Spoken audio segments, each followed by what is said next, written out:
সুপ্রিয় দর্শক, আসসালামু আলাইকুম।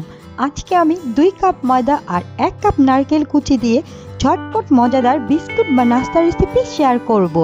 এই বিস্কুট বা নাস্তা 1 মাস পর্যন্ত সংরক্ষণ করে খাওয়া যাবে। তাহলে আর কথা না বাড়িয়ে রেসিপি শুরু করা যাক।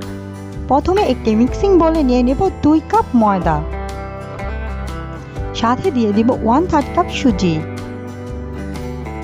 হাফ কাপ চিনি,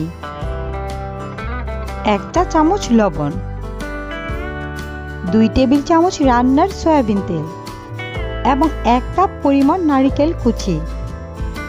এখন হাত দিয়ে প্রথম উপকরণগুলো খুব ভালোভাবে মিশিয়ে নেব। এখন নরমাল পানি দিয়ে একটি নরম সফট ডো তৈরি করে নেব। একসাথে সব পানি দেওয়া যাবে না, অল্প অল্প করে পানি দিয়ে একটি সফট নরম ডো তৈরি করে নেব।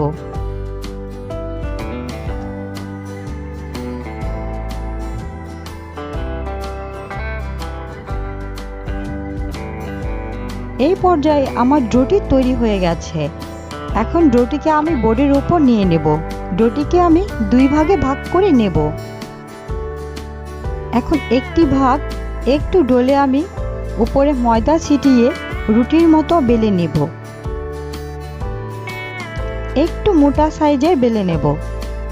এখন সাইড দিয়ে আমি অংশগুলো একটি পিৎজা কাটার দিয়ে কেটে নেব। এইভাবে মাঝখান বরাবর আমি কেটে নেব এবং সাইড বরাবর আমি এভাবে কেটে নেব। আপনাদের দেখে একটু বুঝে নিতে হবে আমি কিভাবে বিস্কুট বা নাস্তার শেপগুলো দিয়ে নিচ্ছি। এখন এখান থেকে একটি বিস্কিটের শেপ উঠিয়ে হালকাভাবে একটু চেপে চেপে সুন্দর করে নেব। একইভাবে আমি সবগুলো বিস্কিট বা নাস্তার শেপগুলো সুন্দর করে নিয়েছি। এখন একটি ছুরির সাহায্যে আমি এই বিস্কিটের উপর খুব সুন্দর একটা ডিজাইন করে নেব। একইভাবে আমি সবগুলো বিস্কিট বা নাস্তা তৈরি করে নিয়েছি। এখন এগুলো ভাজতে চুলায় চলে যাব। চুলায় আমি প্যানে আগে থেকেই তেল গরম করে রেখেছি।